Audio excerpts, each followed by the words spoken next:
This class today is about language, and language is to a large extent where the action is. The study of human language has been the battleground over different theories of human nature. So every philosopher or psychologist or humanist or neuroscientist who has ever thought about people has had to make some claim about the nature of language and how it works. I'm including here people like Aristotle and Plato, Hume, Locke, Freud, and Skinner. I'm also including modern-day approaches to computational theory, cognitive neuroscience, evolutionary theory, and cultural psychology.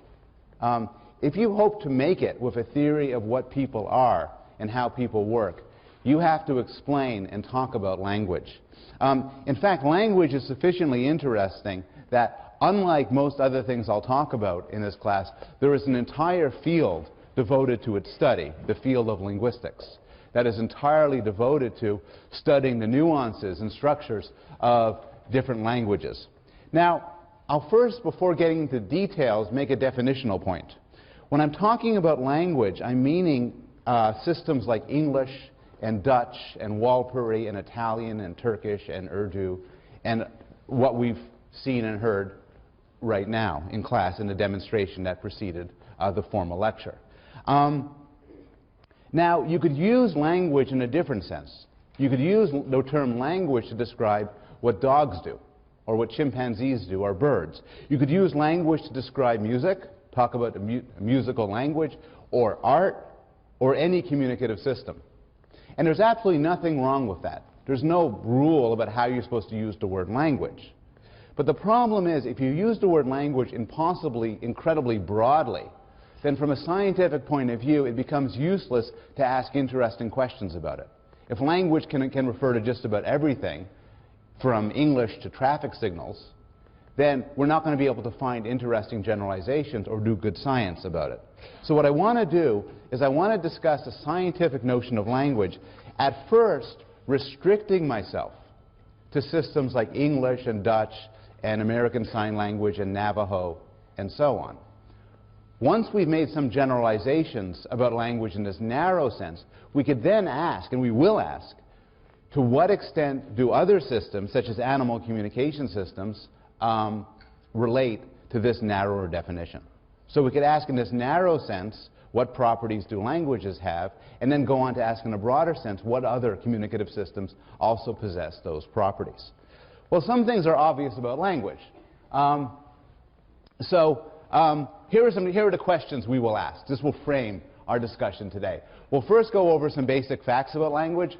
We'll talk about what languages share. We'll talk about how language develops. And we'll talk about language and communication in non-humans. I began this class with a demonstration that illustrates two very important facts about language.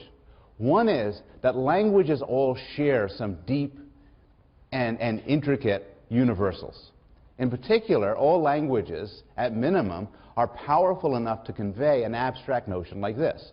Abstract in the sense that it talks about thoughts, and it talks about a proposition, and spatial relations and objects. There's no language in the world that you just cannot talk about abstract things with. Every language can do this. But the demonstration also illustrated another fact about language, which is how different languages are. They sound different. If you know one language, you don't necessarily know another. It's not merely that you can't understand it. It could sound strange or look unusual in the case of a sign language. And so any adequate theory of language has to allow for both the commonalities and the differences across languages. And this is the puzzle faced by the psychology and cognitive science of language. Well, let's start with an interesting claim about language made by Charles Darwin. So Darwin writes, "Man has an instinctive tendency to speak, as we see in the babble of our young children, while no child has an instinctive tendency to bake, brew, or write." And what Darwin is claiming here, and it's a controversial and interesting claim, is that language is special, in that there's some sort of propensity or capacity or instinct for language, unlike the other examples he gives. Not everything comes natural to us, but Darwin suggests that language does. Well, why should we believe this? Well, there are some basic facts that support Darwin's claim. For one thing, every human society has language. In the course of traveling, cultures encounter other cultures, and they often encounter cultures that are very different from their own. But through the course of human history, nobody has ever encountered another group of humans that did not have language. Does this show that it's built in? Well, not necessarily. It could be a cultural innovation. It could be, for instance, that language is such a good idea that every culture comes across it and develops it. Just about every culture uses some sort of utensils to eat food with. A knife and a fork, chopsticks, a spoon. This probably is not because use of eating utensils is human nature, but rather it's because it's just a very useful thing that cultures discover over and over again. Well, we know that this probably is not true with regard to language. And one reason we know this is because of the demonstrated case studies where a language is created within a single generation. And these case studies have happened over history. The standard example is people involved in the slave trade. The slave trade revolving around tobacco or cotton or coffee or sugar would tend to mix slaves and laborers from different language backgrounds, in part deliberately so as to avoid the possibility of revolt. What would happen is these people who were enslaved from different cultures would develop a makeshift communication system so they could talk to one another. And this is called a pidgin. P-I-D-G-I-N, a pidgin. And this pidgin was how they would talk. And this pidgin was not a language. It was strings of words borrowed from the different languages around them and put together in sort of haphazard ways. The question is, what happens to the children who are raised in this society? And you might expect that they would come to speak a pidgin, but they don't. What happens is, in the course of a single generation, they develop their own language. They create a language with rich syntax and morphology and phonology, terms that we'll understand in a few minutes. And this language that they create is called a Creole. And languages that we know now as Creoles, the word refers back to their history. That means that they were developed from pidgins. And this is interesting because this suggests that to some extent the ability to use and understand and learn language is part of human nature. It doesn't require an extensive cultural history. Rather, just about any normal child, even when not exposed to a full-fledged language, can create a language. And more recently, there's been case studies of children who acquire sign language. There's a wonderful case of Nicaraguan sign language, where they acquire sign language from adults who themselves are not versed in sign language. They're sort of second language learners struggling along. What you might have expected would be the children would then use whatever system their adults use. But they don't. They creolize it. They take this makeshift communication system developed by adults, and again, they turn it into a full-blown language, suggesting that to some extent it's part of our human nature to create languages. Also, every normal human has language. Not everybody in this room can ride a bicycle. Not everybody in this room can play chess. But everybody possesses at least one language, and everybody started to possess at least one language when they were a child. There are exceptions, but the exceptions come about due to some sort of brain damage. Any neurologically normal human will come to possess a language. What else do we know? Well, the claim that language is part of human nature is supported by neurological studies, some which were referred to in the chapter on the brain that you read earlier, that talk about dedicated parts of the brain that work for language. And if parts of these brains, if these parts of the brain are damaged, you get language deficits or aphasias, where you might lose the ability to understand or create language.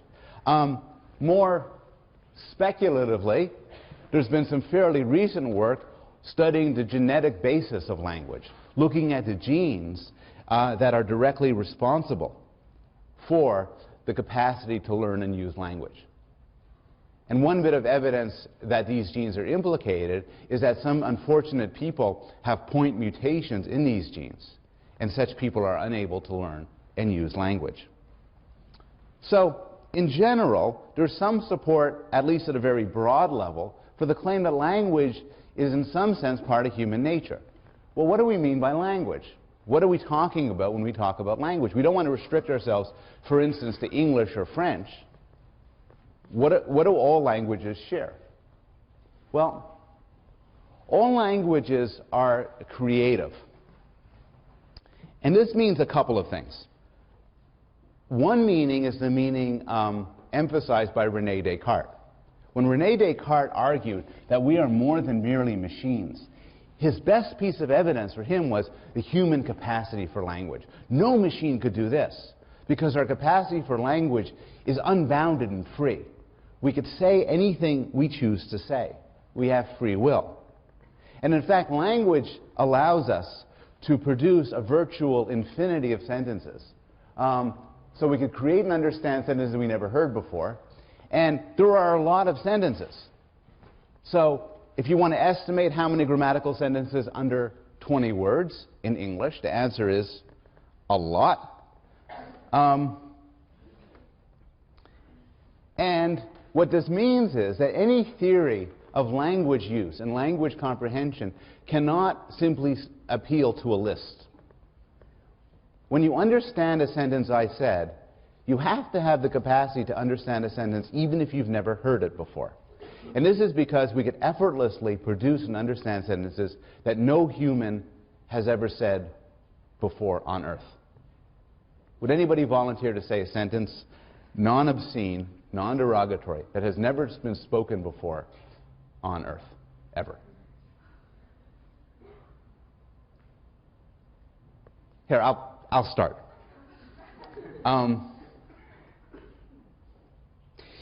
It's surprisingly easy to get a purple tie on eBay if you don't care much about quality. I can imagine no one else in the world has said this before. I am upset that one cannot easily download Buffy the Vampire Slayer through iTunes. Now, it's possible somebody said both those sentences before.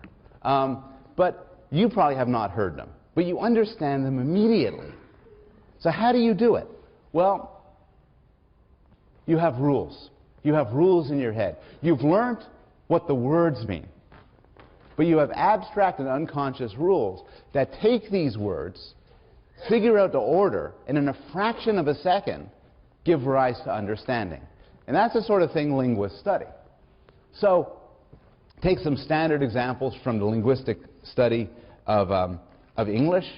And bear in mind, the rules we're talking about here are not rules you explicitly know.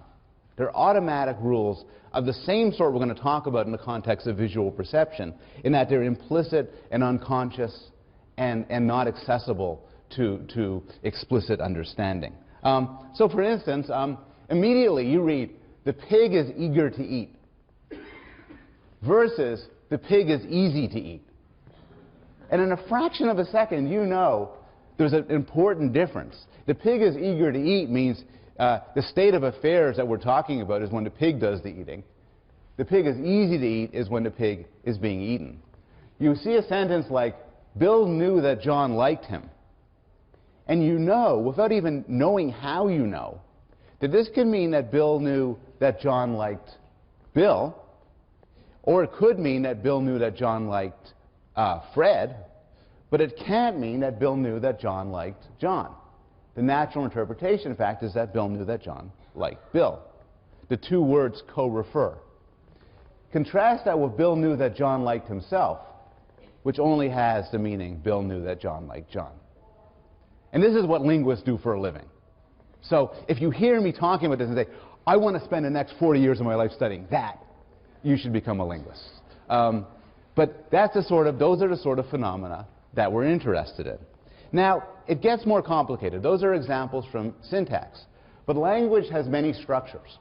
Language has structures going from the bottom to the top.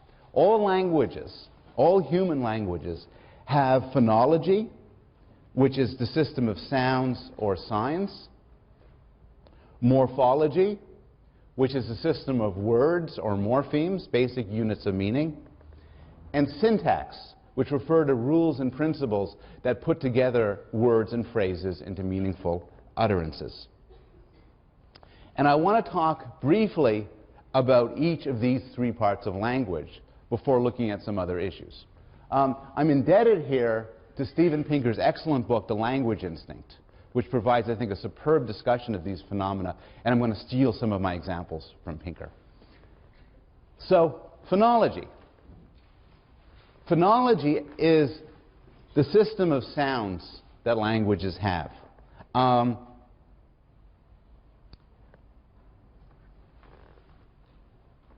There's a subset, there's a finite list of possible sounds that language can use. I'm going to put aside for the moment the question of sign languages and how they work. We're going to talk about them in a little bit. The idea is that English has about 40 of these phonemes. So if you're a native monolingual speaker of English, you hear speech, and each sound you hear is categorized as falling into one of those 40 phonemes. So for example, English has a phoneme of L, and a phoneme of R. And so an English speaker can hear the difference between lip and rip. And that corresponds to two different words in English. Other languages don't have that distinction. And so those distinctions are very difficult for non-native English speakers to learn.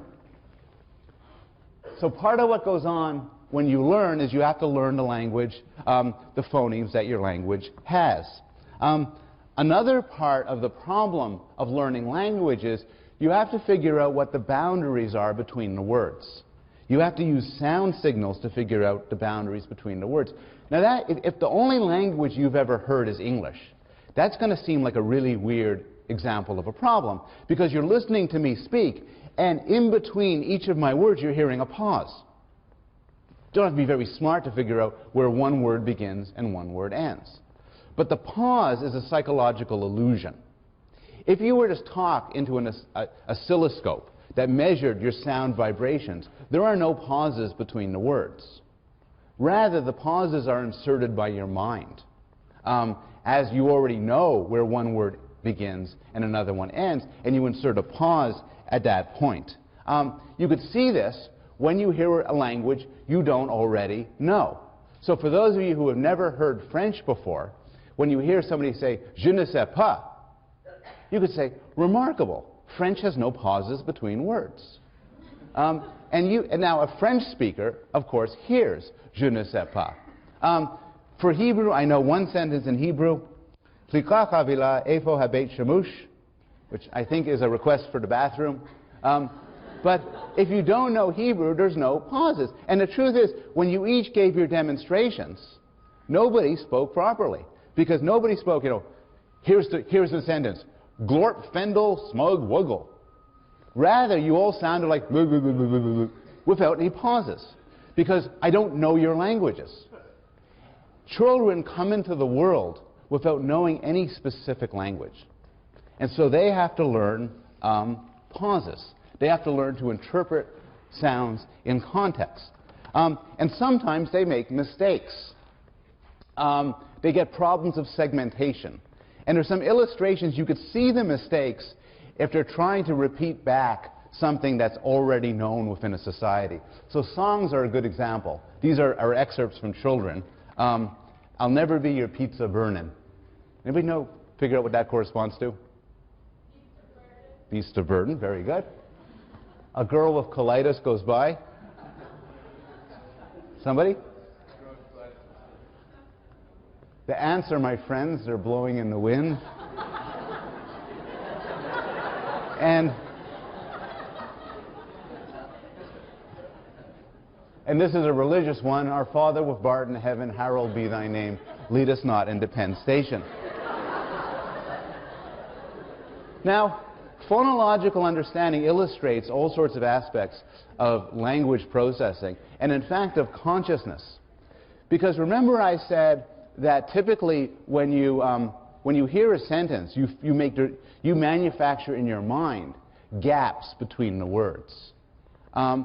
Typically, when there's something which is unclear, you'll fill in the gap and figure out what the word is, and you'll hear it that way. So there's a few examples. The best examples, again, are for when it goes wrong. So a classic example is from the song Super Freak by Rick James. I got a big lecture about copyright laws, and this is going to violate most of them. Rick James is going to be sitting staring at the web 2 years from now saying, hey, that's my thing. Okay, so I want you to listen to this line. I'm sure most of you have heard this before, but I want you to listen closely. What was that last line?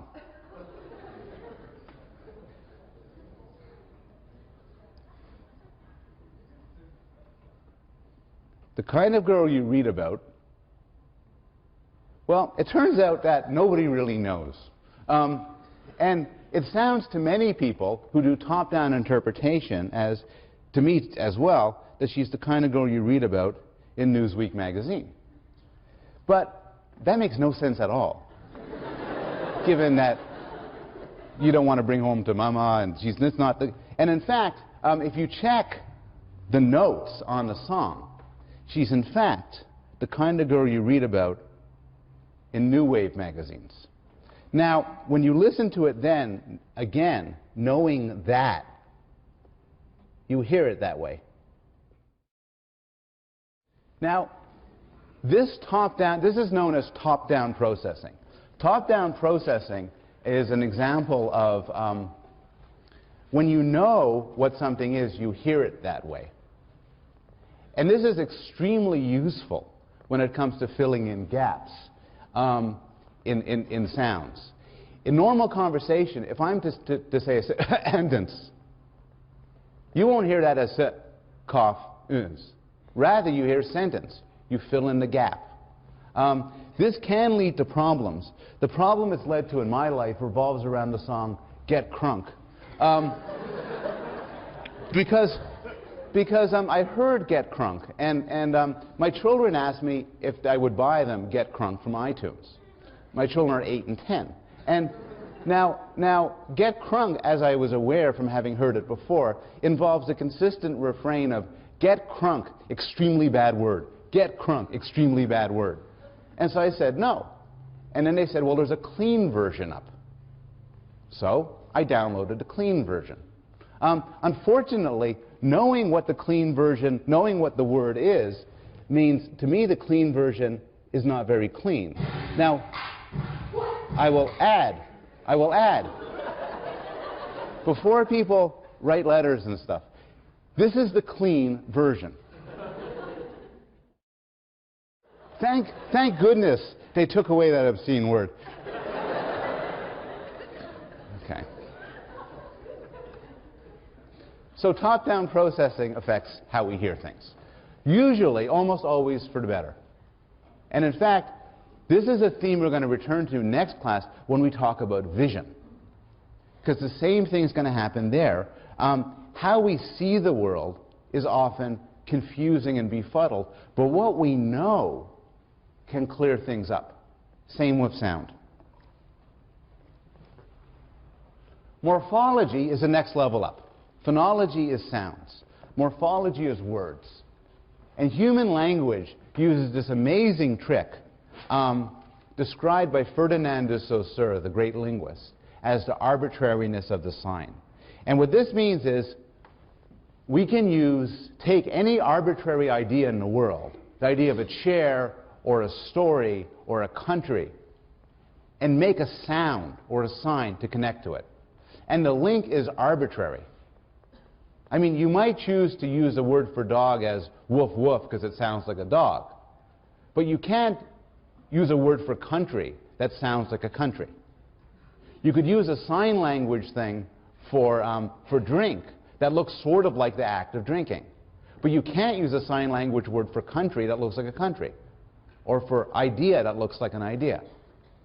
So the way languages work is it allows for arbitrary naming. It allows for this map between a symbol, say a spoken word, and any sort of thought we want to use. And those arbitrary mappings, as we come to learn them, make up the vocabulary of a language. I'm talking about words, but the more technical term is morpheme. And what a morpheme is the smallest meaningful unit in a language. Now, often this is the same thing as a word. So dog is a word, and dog is also a morpheme. But not always. Because there are single morphemes, and then there are words that are composed of many morphemes. So dogs and complained are one word, but two morphemes. And what this means is that you make the word by putting together two morphemes. To put it differently, in order to know what dogs means, you never had to learn the word dogs. All you had to know is the word dog and the plural morpheme s, and you could put them together to create a word.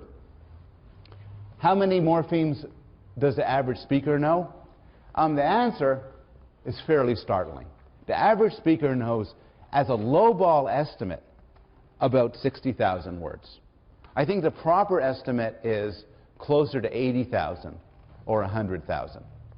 What this means, if you average it out, is that since children start learning their first words at about their first year of life, they learn about 9 new words a day.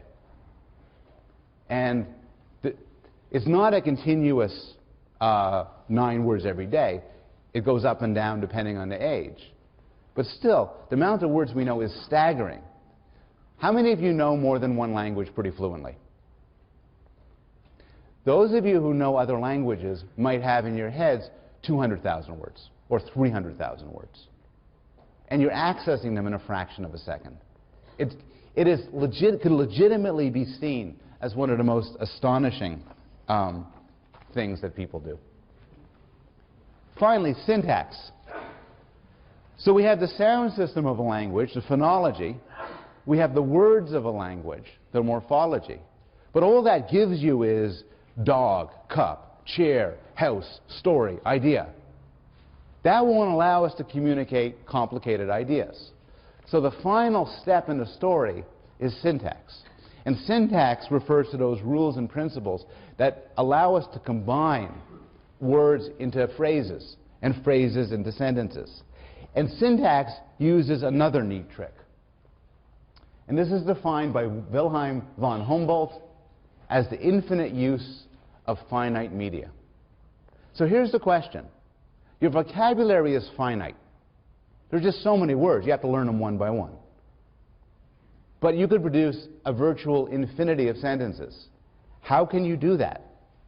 How can you go from a finite list of symbols to an infinite number of sentences? And the answer is you have a combinatorial system. Now, language is not the only thing in culture or nature that has this sort of combinatorial system. Music also has a combinatorial system. There's a finite number of notes, but a limitless number of musical compositions. DNA also has this sort of combinatorial system, where you have a finite number of, I guess, bases or amino acids that could combine to a possible infinity of strings, of DNA strings. So how does this happen? Well, the infinity mechanism, and many of you will be familiar with this from mathematics or computer science, is recursion. And there's a lot to be said about this, but it can be pretty simply illustrated in language. So here's an example of a simple language. It's actually close to how linguists describe normal languages, but it's very simple. It has 3 nouns, Fred, Barney, and Wilma, and 2 verbs, thinks and likes. It's a very simple language. And 1 rule. And the way to read this rule is you make a sentence by taking a noun, any noun, putting a verb after it, and then following that verb with a noun. Now, when you do this, and then so for instance, you get the sentence, Fred likes Wilma. when you do this, how many possible sentences are there? Let me just take a second. Okay, any guesses? 18. The sentences are Fred likes Fred, Fred likes Barney, Fred likes Wilma, Fred thinks Fred, Fred thinks Barney, Fred thinks Wilma, and so on. The three nouns followed by any of the two verbs, followed by any of the three nouns. That is not a very interesting language. But now, take a more complicated language. Same vocabulary, the same three nouns, the same two verbs, the same sentence. But now one other sentence. This sentence expands to a noun followed by a verb, followed by a sentence. And there you get recursion. You have one rule invoking another rule. And then you can get a sentence like, Fred thinks Barney likes Wilma. And here you get a potential infinity of sentences. And this is obviously a toy example. But you could see the use of recursion in everyday life and everyday use of language. You could say, John hates cheese. My roommate heard a rumor that John hates cheese. It disturbed Mary when I told her that my roommate heard a rumor that John hates cheese. I was amazed that it disturbed Mary when I told her that my roommate heard a rumor that John hates cheese. Professor Bloom devoted way too much of his lecture talking about how I was amazed that it disturbed Mary when I told her that my roommate heard a rumor that John hates cheese. It really bothered me that, and there's no limit. There's no longest sentence. You could keep producing a sentence deeper and deeper embedded until you die. And this is part of the power of language. Now, the syntactic rules are complicated. And one of the puzzles of syntactic rules, or one of the issues of them, is that different rules can conspire to create the same sentence. So you take a sentence like, this is a classic line from Groucho Marx, I once shot an elephant in my pajamas. How it got into my pajamas, I'll never know. And the humor, such that it is, revolves around the ambiguity of rules that generate it like this versus like this. Often, to illustrate the issues of ambiguity, people have collected poorly thought out headlines and newspaper reports that play on, that inadvertently have ambiguity. Complaints about NBA referees growing ugly. It's the beauty of that structure. Kids make nutritious snacks. No one was injured in a blast, which was attributed to the buildup of gas by one town official. Last summer, I was in Seoul visiting Korea University, and the big headline there on the front page was, General arrested for fondling privates. Now, there actually is, ambiguity is actually quite difficult to avoid in the construction and understanding of sentences. It's one of the ways in which it's often difficult to write clearly. And in fact, there's a whole subfield of the law involving the use of linguistic theory to disambiguate sentences both in the Constitution, in legislation, as well as in some criminal cases. And there was, several years ago, a very serious criminal case that rested on a sentence. And here's what happened. There were two brothers, one of them retarded, and they get into a robbery, and a police officer sees them and points the gun at them, and one of the brothers points a gun at the police officer. The police officer shouts for the brother, the non-retarded brother, to drop the gun. Actually said, give me the gun. The retarded brother shouted, let him have it. Whereupon the brother shot and killed a police officer. Now the brother who did the shooting was plainly a murderer. What about the brother who shouted, let him have it? Well, it depends on, on how you interpret that sentence. Because the sentence is beautifully ambiguous. It could mean, shoot him, let him have it. Or it could mean, give him the gun, let him have it. And in fact, the trial, which I think somebody could, if people that know about this, please send me an email. My understanding was he was found guilty. But a lot could turn on the ambiguity of a sentence. I want to shift now and talk about where does all this knowledge come from.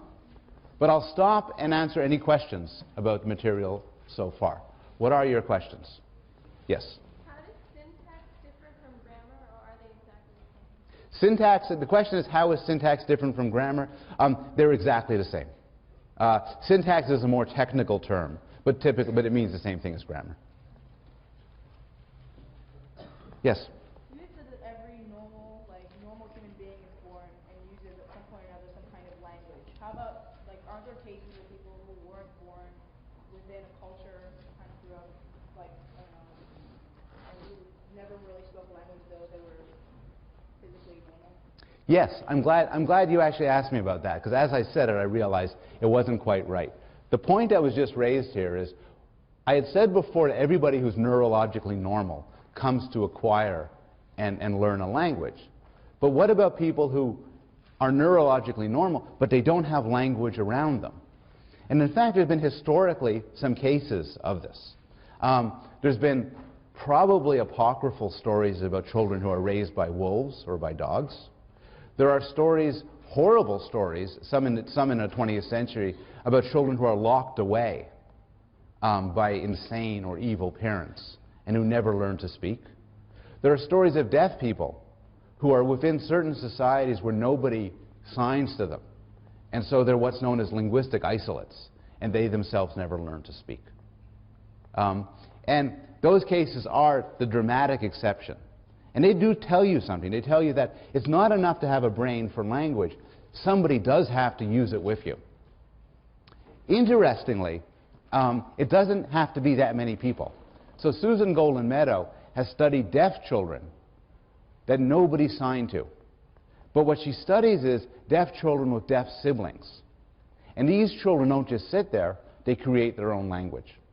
It's not a full-blown language like American Sign Language or Langue des Signes Québécois, but it's a language nonetheless with words and syntax and phonology. It's an interesting question. Any other questions? Yes? Could it be argued, or is it argued, that there are inherent limits to grammar, or to our ability to come up with mental grammars, and therefore that there isn't really an infinity of possible thoughts? It's a good question. The question is, are there inherent limits in our abilities to come up with grammars? And most linguists would argue yes, that languages are highly constrained in how they do things. So for instance, one example is there's no language in the world that ever constructs a question by switching the order of words around in a sentence. There's no language in the world that has a rule that says the fifth word has to be a verb. And linguists have all these conditions say no language in the world works this way. Now, so these are constraints on grammar, and they're really interesting because they tell us what's a humanly natural language versus what's not a humanly natural language. But notice, even if there's incredible constraints on grammars, we could still produce an infinite number of sentences. It's just like if you restrict me to only a subset of numbers, only to odd numbers, still there's an infinity of odd numbers. So grammar can be restricted, but still give rise to an infinity of possible sentences.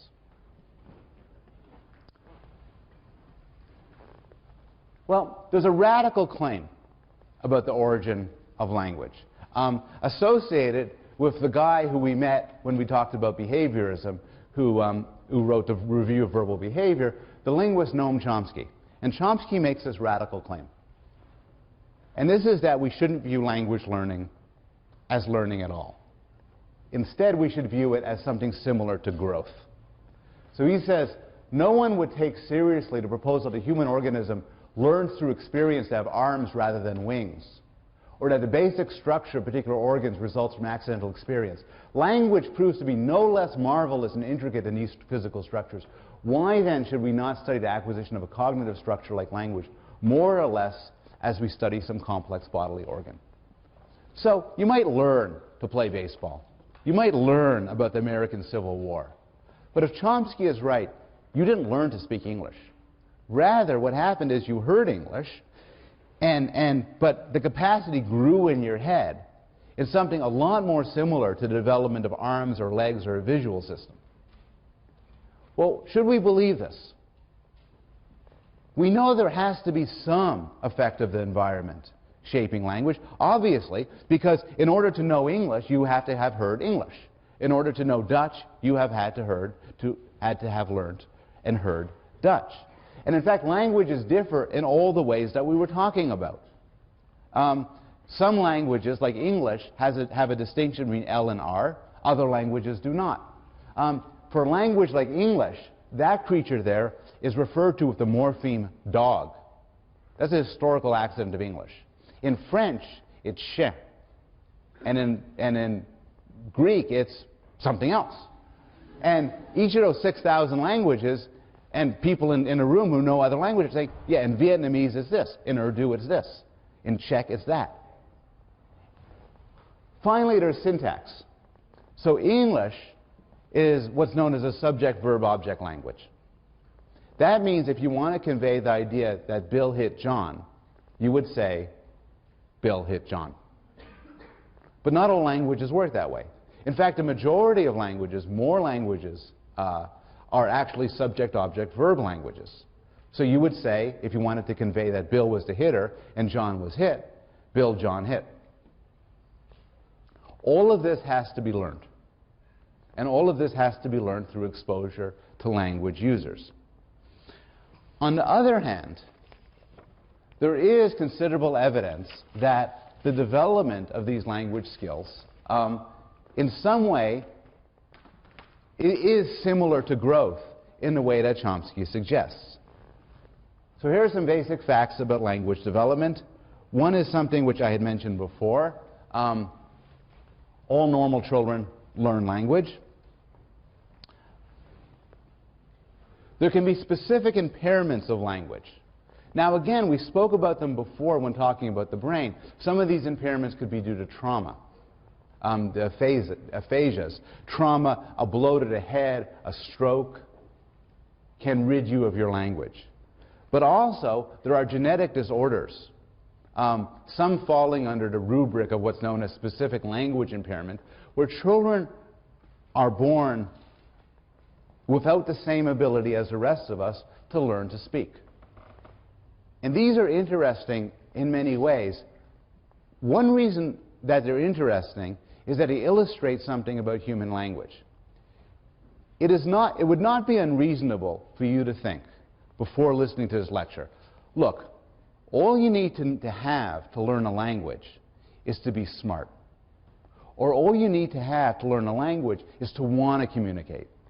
Or all you need to have to learn a language is to be a social person, having the ability to understand others and deal with others.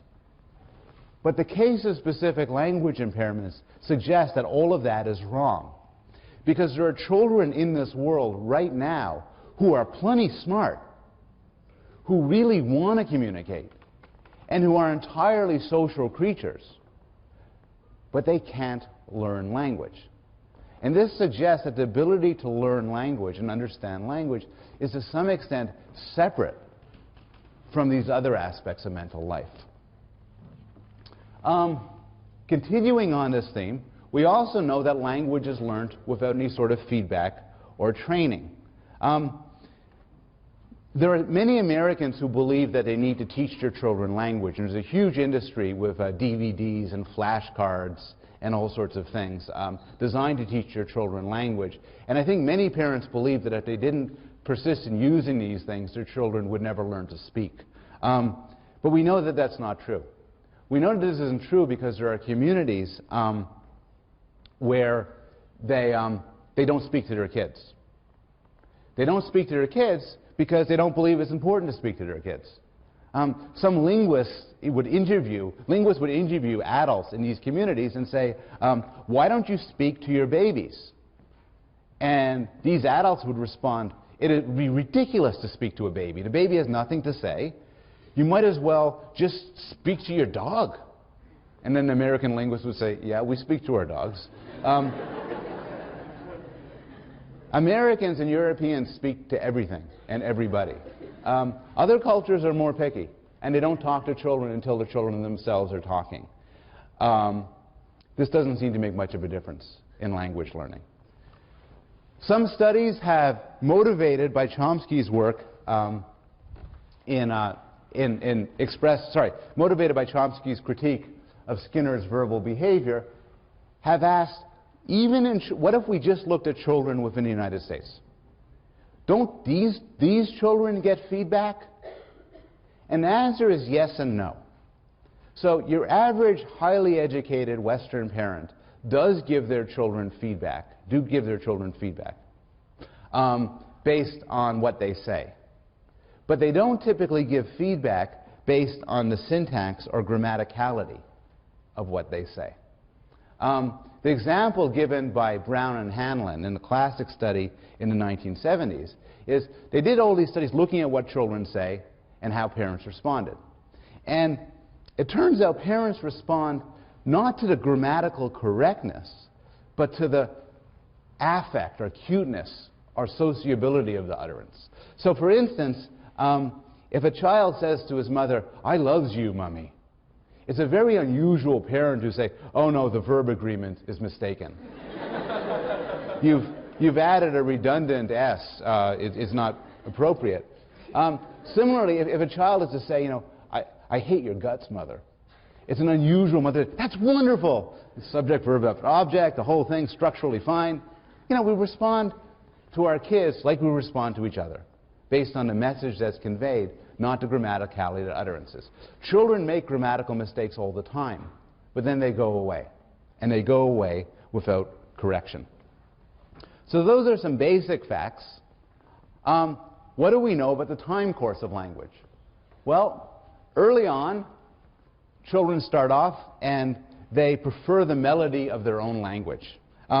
These studies were done in France with 4-day-old babies, and what they did was they used a sucking method. Remember, there's a limited number of things babies can do. One of the things they can do is suck, and these babies would suck on a pacifier to hear French. And they would prefer to hear French than to hear Russian. And these investigators claim this is because they had been exposed to French in the first 4 days of their lives. Reviewers, mostly from France, objected and said, no, maybe French just sounds better. Everybody's going to like French. So they redid the study in Russia. Russian kids sucked harder to hear Russian than they did to French. And what they're listening to isn't the words. They don't know words yet. They don't know syntax yet. It's the rhythm of the language. For you, French and Russian sound different. Even if you're like me and you don't know a word of either language, they still sound different. They sound different to babies too. And a baby being raised in France or a baby being raised in Russia knows enough to tell what's his language and what isn't. Early on, children are sensitive to every phoneme there is. So English-speaking children, for instance, English-speaking babies who are born in the United States can distinguish between English phonemes like lip and rip, but they can also distinguish between phonemic contrasts that are not exemplified in English, such as phonemic contrasts in Czech or Hindi. Yes? I'm wondering if you can say the wrong things to infants, based on what you're saying before. Because I was in France one summer, and met some neighbors, and I hated these kids. I thought they were stupid. Because they, not because they're French, but because they had a baby. And the baby would gaggle and coo, and they would respond in similar terms. They would gaggle and coo back at the baby. And I hated these people. I've been involved for the last 6 years, because as far as I know, I don't have any babies. So I don't know if it's fair to be angry. I mean, does it matter what you say to babies, not to say something? There's a lot going on in your question. some raising, well, there's a lot going on in your question. The answer to the question was, your baby's going to coo and gaga goo goo. Doesn't matter if you coo and gaga goo goo back. No, doesn't make a difference. Your hatred towards them was unmotivated. You can be relieved of that debt. Or I know you feel bad now, I guess. If you speak to your children in perfect English, it's very strange. You know, nobody speaks to their babies in, you know, hello, son, it's time to, no, let's go. Okay, well, change your diaper right now. Stay still. That's bad parenting. Sounds kind of silly. What most people do is, oh, you're such a cute little baby. And it probably, there's evolutionary psychologists debate the function of why we talk funny to babies. And some people have argued it does help their language learning. And some people have argued instead that what it does is it calms them. They like to hear the music of a smooth voice and so on. But whether or not you do so doesn't seem to make a big difference. It is very difficult to find any effect of how parents talk to their kids on how their kids learn language, particularly when it comes to babies. So early on, babies are sensitive to all phonemes. And then that goes away. Around 12 months of age, it goes away. This is one thing you were much better at when you were a baby than you are now. When you were a baby, you were a multilingual fool. You could understand the sound differences of every language on earth. Now, if you're like me, you could barely understand English. You narrow down till you're sensitive just to the language you hear. And this narrowing down is largely in place by about 12 months of age.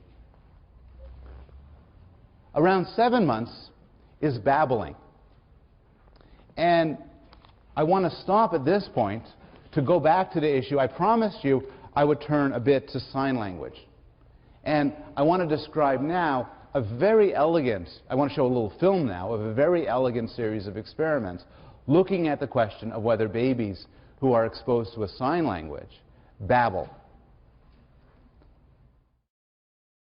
One of the real surprising findings in my field over the last 10, 20 years has been that the acquisition of sign languages has turned out to be almost exactly the same, in fact, as far as we know, exactly the same as the acquisition of spoken languages.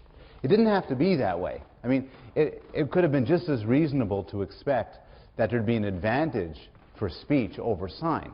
That sign languages may be full-blown languages, but, you know, they're just harder to learn because the brain and the body have adapted for speech. It turns out that this just isn't the case. It turns out that the developmental milestones of sign languages and the developmental milestones of spoken languages are precisely the same.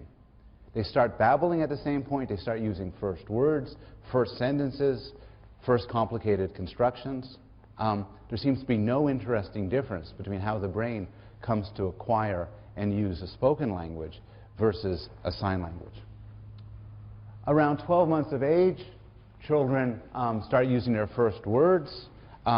These are words for objects and actions, like dog and up and milk. They start showing some sensitivity to the order of words, so they know that, you know, dog bites cat is different from cat bites dog. Around 18 months of age, they start learning words faster. They start producing little miniature sentences, like, you know, want cookie or milk spill. And the function morphemes, the little words, in, of, the, and so on, start to gradually appear. Then there's the bad news. Around 7 years of age, going up through puberty, the ability to learn language starts to go away.